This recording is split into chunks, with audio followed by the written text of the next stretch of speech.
Gloire à Jésus. Zamba Pambolo, bien-aimé dans le Seigneur. Zamba Pambolo, nom de Jésus-Christ. Et si réunion sur Ozwami, Ozali Kolanda Biso. Zamba Pambolo dans le monde entier.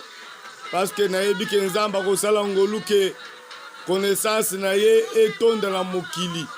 Bien-aimé, Bible ezali kolobe de tango connaissance ya Nzambe ekotonda na mokili ndenge mai ndenge mozindo ya mai ezalaka ndenge mai ezalaka na kati etondi espace ezali te ntango liloba na Nzambe kotonda na kati na bato. Bien-aimé, Bible elobi ete dommage kozala lisusu te, mabe kosalema lisusu te. Soki parole de Dieu connaissance ya Nzambe etondi na kati na bato na bavi ya bato wana, dommage kozala te. Na bavi ya bato wana pasi ekozala te, destruction ekozala te. Dommage elingi koloba tout simplement koyeba na kobebisama. Seke eloko ebebisami moyen kobongisa ngo lisusu eza te, mais Nzambe alobi ke dommage kozala lisusu te, mabe kosalema lisusu te. Soki kaka liloba na ngai etondi na mokili ndenge moko na mai etondaka na kati na mozindo na yango, connaissance ya Nzambe soki etondi na mokili ndenge mai etondaka na kati na mozindo na yango, bien-aimé, mabe kozala te. Yango esika nyonso ozolanda biso, bien-aimé dans le Seigneur, Nzamba Pambolo, soyez bénis. C'est votre humble serviteur, le pasteur El Daniel Mbaya. Bien-aimé, olingo landa biso la kati na YouTube na biso, koma kaka kote na YouTube, koma exploit du Saint-Esprit. Exploit du Saint-Esprit. Tango to koma exploit du Saint-Esprit, okomona biso to paraître. Et bien aimé, abonnez-vous et okozala dessus. Nzamba Pambola yo. Lelo na lingi to partager na bino na ngolu na Nzambe la parole de Dieu. Thème na biso ya lelo tozolobela ezali la parole de Dieu est victorieuse. La parole de Dieu est victorieuse. Bien aimé, tant tozolobela victorieuse, tozomona mot victoire. Bien-aimé, lire la parole de Dieu triomphe toujours. La parole triomphe toujours. La parole donne la victoire. Bien-aimé, tant mutu azali rempli la parole de Dieu, mutu anayebi kosala la parole de Dieu, ako vivre victoire. Vie na ye kozala vie ya victoire. Bien-aimé, nyonso akosala akobika victoire ya Nzambe. Yango wana, bien-aimé, Nzamba Pambolo esika nyonso ozali tozolobela sur la parole de Dieu est victorieuse. La parole de Dieu donne la victoire. La parole de Dieu elongaka kaka mawe pa bato bayebi parole te pe basalela la parole te, parce que la parole de Dieu ezali victorieuse. Gloire à Jésus. Bien-aimé, na Ésaïe chapitre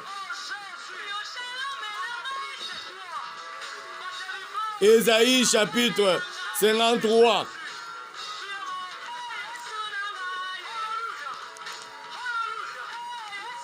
Ésaïe 53. Pardon, Ésaïe 55. Bolimbisa, Ésaïe 55. Nalingaka Ésaïe 53 mingi. Ésaïe 55. La verset 10. Bible zolobete. Comme la pluie et la neige descendent des cieux et n'y retournent pas sans avoir arrosé, fécondé la terre et fait germer les plantes, sans avoir donné de la semence au semeur et du pain à celui qui mange. Ainsi, en étude de ma parole qui sort de ma bouche, elle ne retourne point à moi sans effet, sans avoir exécuté ma volonté et accompli mes desseins. Zamba Pambo la parole naïe. Bien-aimé dans le Seigneur, Bible dans le Bélébiso, likambo motuye sur la parole de Dieu. Bible dans le Bété, la parole de Dieu est tellement puissante. La parole de Dieu est comme la rosée qui vient du ciel. La parole de Dieu est comme la pluie qui vient du ciel. Bien-aimé, tango mbule utaka likolo, ezoya, ezaya zolobete ezongaka te. Soki esi etangi ekwei ezongaka te, soki nanu epolisi mabele te. Soki nanu epolisi mabele te. Ezongaka te soki nanu eyebela koarrose mabele te. Ezongaka te soki nanu epesi fécondité ya biloko te. Ezongaka te soki nanu efaire germer biloko te. Ni soki nanu epesi semence epa bato balonaka te. Ekozonga te soki nanu epesi lipa te ya kolia. Eya baba. Bien aimé, soki nanu epesi lipa te ekozonga te. C'est ça la parole de Dieu. La parole est puissante. Et bazo le bête de même de la parole de Dieu. Et bimakala munoko ya nzambe te ezonga soki nanu ekokisi oyeyelaki te. La parole de Dieu est pour exécuter la volonté de Dieu sur la terre. La parole de Dieu est pour exécuter la volonté de Dieu sur la terre. Tant que parole est dans la bouche de Dieu, quand Dieu prononce la parole, quand la parole sort de la bouche de Dieu, ça sort avec un but, ça sort avec l'objectif. Et quand on a des gens qui atteignent l'objectif, na yangote. Ceux qui exécutent tes volontés en Zambé sur la terre. Et quand on a été ceux qui ekokisi mabongisi ya nzambe na bomoi na yo te. Si parole est tellement puissante, tellement puissante la parole de Dieu, puissance la parole de Dieu. Et donc faire germer na sambeli po na yo muto zo na nga na moment oyo. Et donc balako bota la vie no te et bota au nom de Jésus-Christ. Et donc peut de fertilité la mabele. Pour être mabele produire la parole de Dieu. La parole de Dieu victorieuse. Tango ezoya ezo même victoire. Tango ezoya ezo même victoire. Ezo transformer. Ezo bâtir. Ezo détruire o esengeli détruire. Ezo longola o esengeli kolongola. Ezo sala musala ezo exécuter. Ebimaki ndenge nini? Elobaki nini? La parole qui sort de la bouche de Dieu. La Bible dit, ainsi en étude de ma parole qui sort de ma bouche. La parole qui sort de la bouche, dans la bouche de Dieu, la parole sort. Dans la bouche de Dieu, la parole sort. Et quand la parole, c'est quel genre de parole qui sort de la bouche de Dieu? C'est les paroles et un et les prophéties. Et les promesses.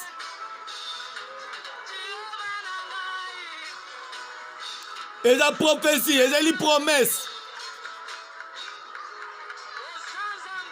Et la bénédiction. C'est ça, ma parole, oh, et bien, ma kalamuno la nzambe. Tango nzambe azoloba na yo, nzambe azosolola na yo, nzambe azocommuniquer aux paroles. Et parole wana ezali parole ekozala la bénédiction. Ekozala promesse. À promettre quelque chose. Ekozala paix. Eza parole moko ya succès, ya gloire qui sort de sa bouche.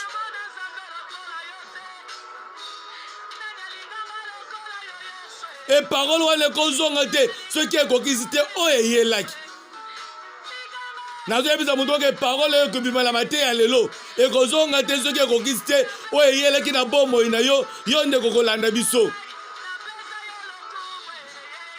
alobi il est ainsi de toute parole qui sort de ma bouche, qui sort de la bouche de l'Éternel.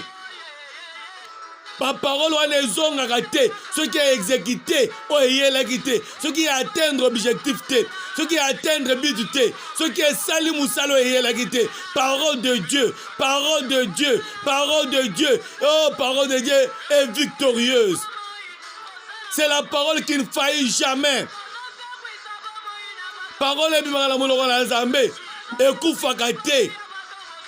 Eza graine moko eyebaka toujours na koyeba na koproduire so ekweyi na mabele ekoproduire ye tozoloba ete azopesa lisese ya basorte ya mabele oyo parole eyaka me tala tous les sortes ya mabele wana parole ebimaka kaka ate koya kokufa me ntango ekweyi fo ebima kaka oyo ekweyi na libanga ebimi parce que ekutaki mabele moke apres ye kokauka me ebimaki oyo ekweyaki na banzube ebimi ekoli ensemble me ntango bazolinga balongola banzube nde yango mpe kokatana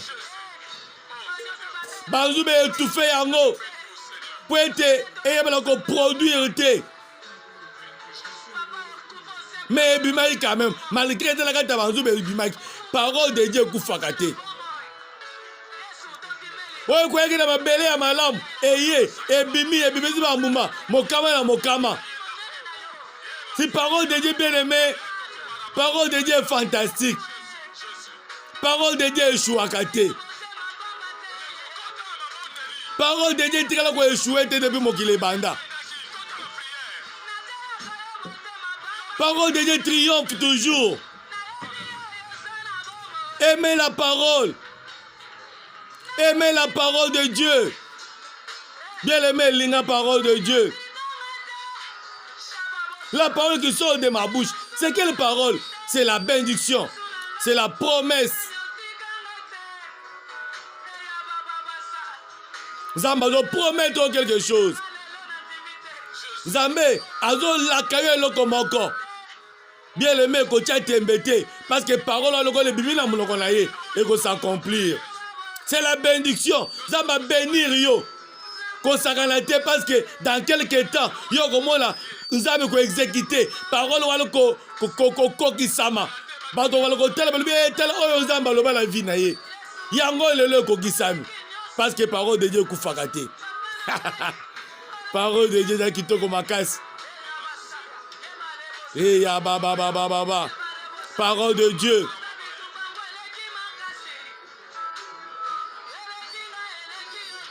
Ebimaka pamba te la monoko na Nzambe. Totala na baparole oyo Nzambe abimisa. Makambo oyo esala. Esala nini? La parole qui sort de la bouche de Dieu apporte toujours la victoire. Cette parole de Dieu, au commencement, a fait beaucoup d'exploits.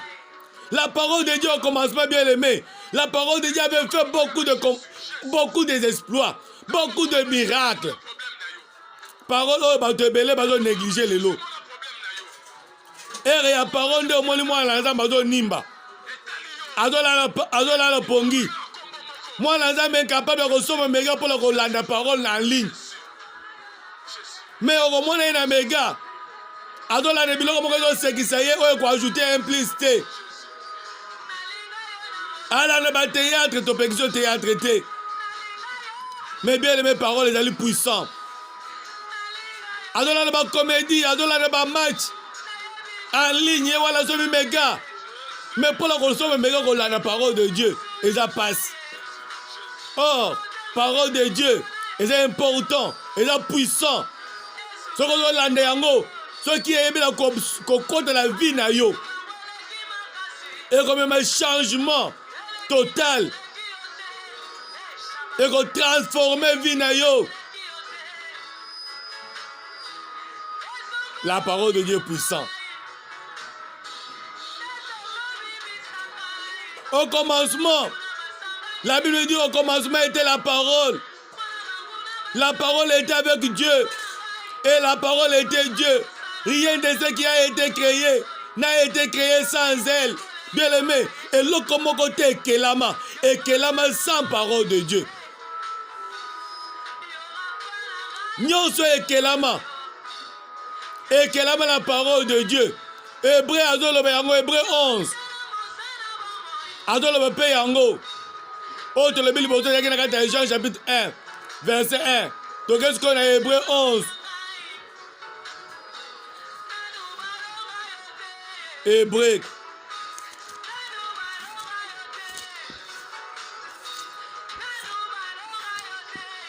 Hébreu chapitre 11 verset 3.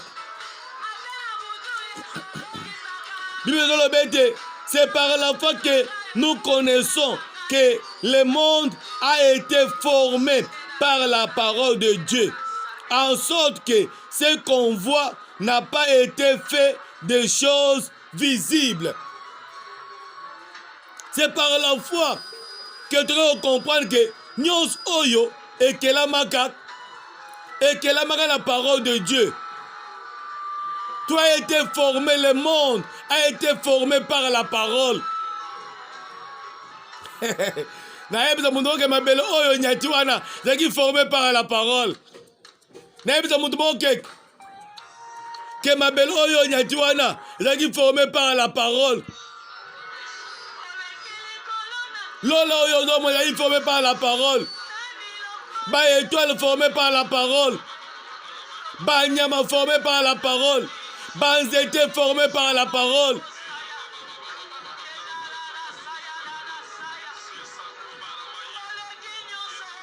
Même les hommes, la parole. Mais il est créé homme et femme.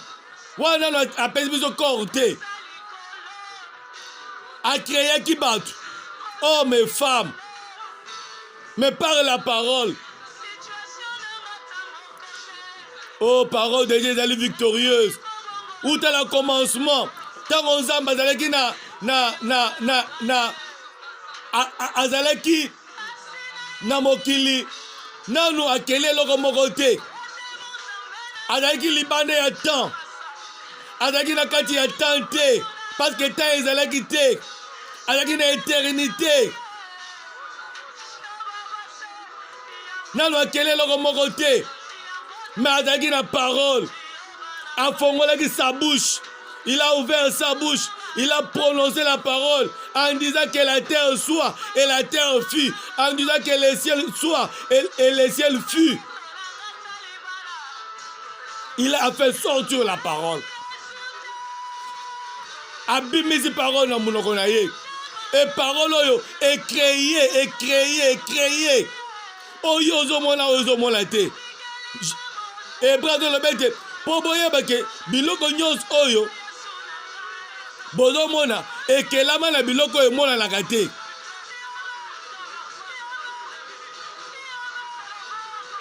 Ekelama la parole. Et parole wana la Bible dit parole wana eza na kati eza tout près de toi eza na munoko na yo mpe eza na kati na motema na yo. Parole n'est pas loin de toi. Cette parole qui a créé le monde. Et là, sous musika na yo te. Et comment? Pembeni na yo. Tout ça, on a gâté la parole. Tout ça, on a la Bible. Et là, pembeni na yo. Ba télévision na église. Et là, pembeni na yo. Ba télévision na ba chaîne na internet. Parole na pembeni na yo. bazoteya yo meme na babis parole eza pembeni na yo musika te. À tout moment atoka église te okota na kati na YouTube obeti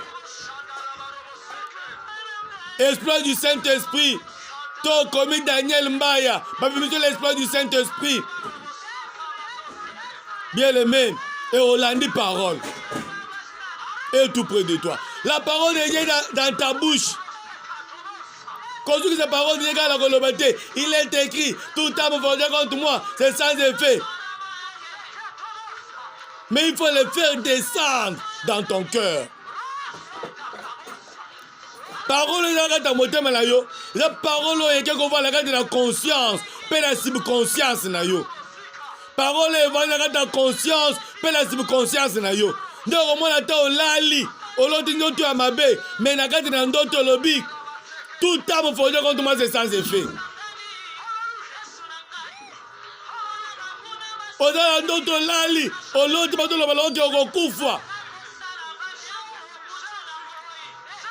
Mais dans ndoto wana déclaré au lobby, il est écrit, je les rassasierai de longs jours.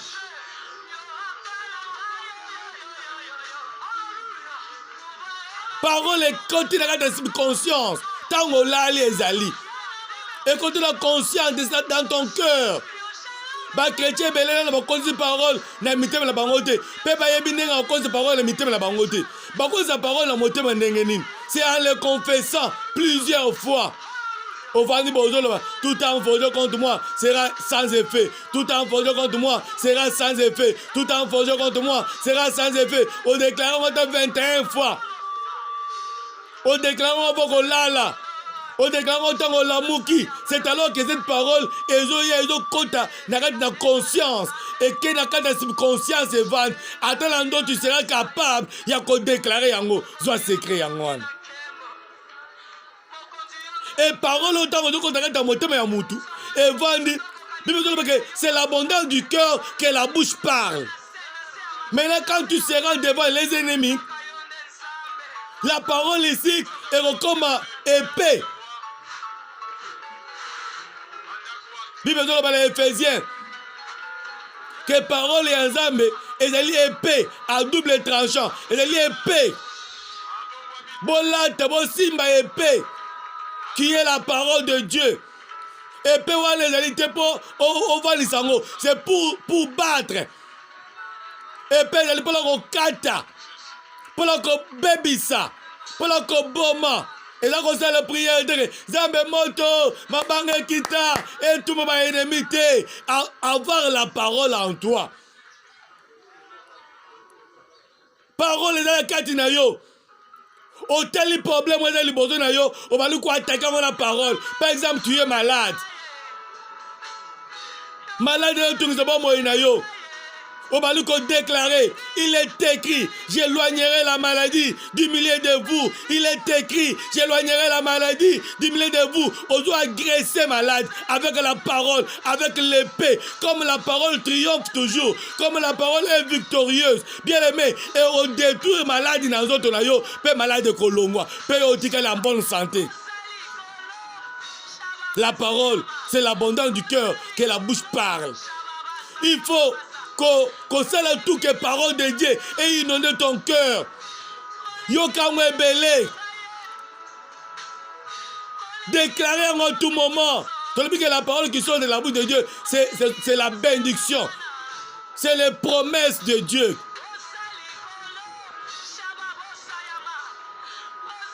J'éloignerai la maladie de vous. Et il y a ma promesse et en Zambé. Et tant que yo au côté on a gardé motema na yo. Motema tombe quand tu es devant ma difficulté, on va encore déclarer. Bien les mes paroles sont puissantes. Bien les mes paroles sont très puissantes. Bien les mes paroles sont très puissantes. Oyebinin. Depuis Ebandel, parole mon côté Zambi depuis au commencement. Tant qu'on a baloko kele mokil.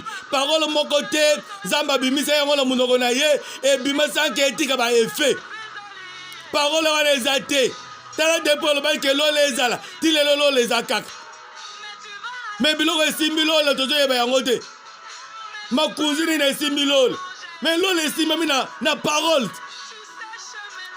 parole nde makunzi oyo esimbi lola ti lelo ata mbongo ata mopepe ata nini ekokweyisa lola te mabele oyo nyati oyo fondement nango eza nini esimbi mabele atotala poto komona mabele mais c'est la parole parole nde ezali fondement parole nde eyebila kosimba mabele eninganaka te la parole est infaillible bible elobi ete ezali capable ya kopartage mai na makila parole bien aimé linga parole salela parole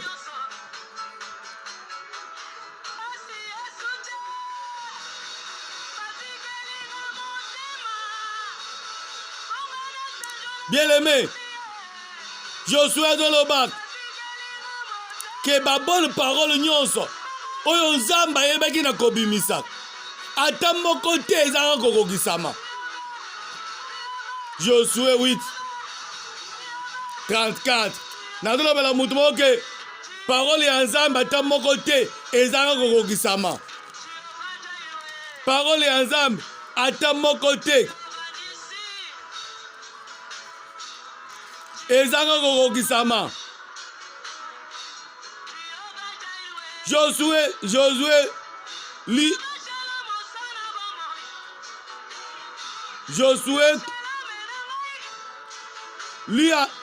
lit ensuite toutes les paroles de la loi, les bénédictions et les malédictions, suivant ce qui est écrit dans le livre de la loi. Il n'y a rien de tout ce que Moïse avait prescrit que Josué ne fit en présence de toute l'assemblée.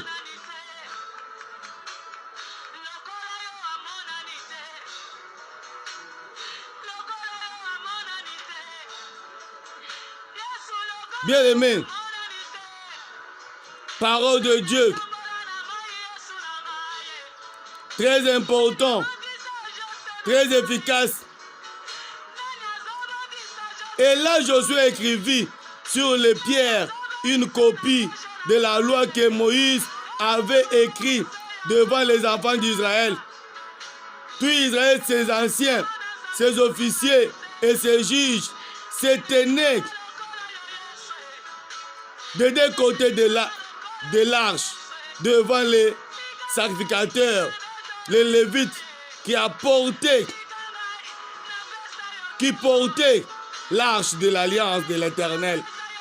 Les étrangers comme les enfants d'Israël, là, la moitié du côté de mont Garizim, moitié du côté du mont Ebal, selon l'ordre qu'avait précédemment donné Moïse, serviteur de l'Éternel, de bénir les peuples d'Israël. Josué lit ensuite toutes les paroles de la loi, les bénédictions, les malédictions. Bien-aimé, ba parole nyonso nzamba prononçaki ata moko te etikalaki sanke ekokisama. Nalobala ke parole moko te kotikala sanke ekokisama. Bien-aimé, commencez à mettre la parole dans ta bouche. Bimisa parole devant ma difficulté. Yesu ayebaki puissance. Pour ezalaki la parole. Dans Luc chapitre 4, verset 1 à 11. Satan est comme Jésus. Mais Yesu, il est écrit. Bien aimé, finalité.